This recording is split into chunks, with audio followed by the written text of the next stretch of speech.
out of the building. What happened, and how were you saved from this? Who came to save you?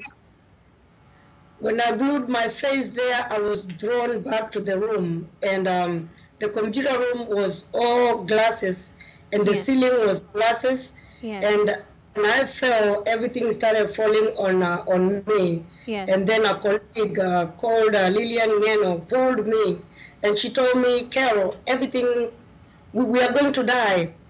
And I told her, no, we will not die.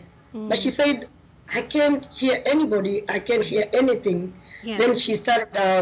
she started walking, and I told her I could not see because I had a glass on my right eye, Okay. and the eye was already bleeding.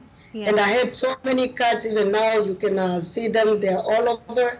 Mm. And she pulled me. Um, we started stepping on dead bodies. It was so Oh. scary because the stairways were broke, Mm-hmm. and we could fly from a step to the next one, so we could start going down to the ground. Yeah. I'm sorry, I can only imagine what was going through your mind, and seeing your colleagues on the floor. But now, how did you get to help? Did you walk towards it, and you were still bleeding? Were you scared? I was very scared, and I held the rail Mm. because when my father was alive, he told us if you're in a car that is rolling, hold on to a metal that is next to you.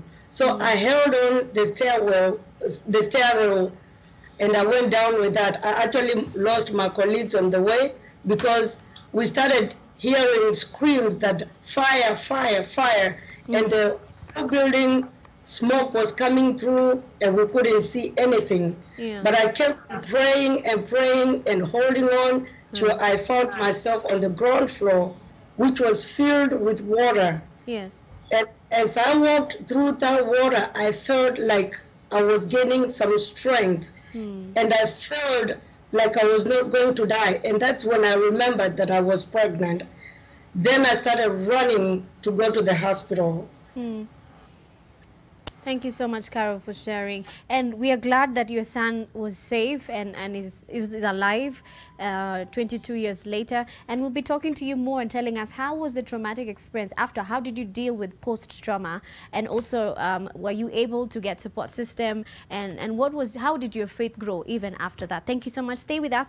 We take a short break, and when we return, we'll be still talking to Abraham. And of course, we'll be engaging Sarah as we continue. So stay and keep it locked. See you after the break.